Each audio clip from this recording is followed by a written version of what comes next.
Ano-ano nga ba ang mga requirements sa pagpapakasal sa simbahan?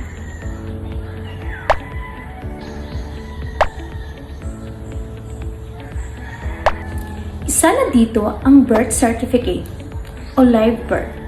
Pwede kang mag-request sa LCR kung wala kang copy.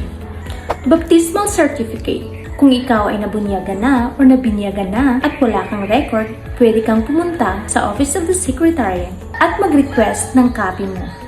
Sinumar. Required din mga aplikante na kumuha ng Sinumar. Kung wala kayong copy, pwede kayong pumunta sa LCR para mag-request. Magbabayad lang kayo ng service fee para hindi na kayo bumiyahe pa. Sidula or valid ID. Ang sidula naman ay pwede kang pumunta sa LG Cantilan Treasurer Office para mag-request at doon na rin magbabayad. Ang GKK naman ay para sa mga aplikante, sponsors o mga ninong-ninong ninyo at para sa mga parents.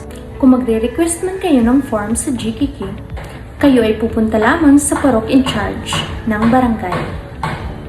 Meron din tayong mga seminars, confirmation, pre-kana, at BOS. Ang confirmation, pre-kana at BOS ay may schedule. Iba-iba ang schedule nito, kaya pwede lang kayong magtanong for updated information sa Office of the Secretary sa simbahan.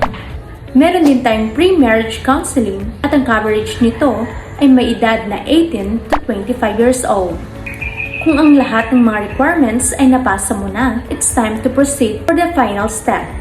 Ito ang application for marriage license.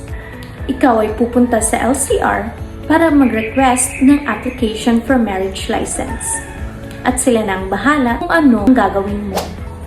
Yun lang po, salamat.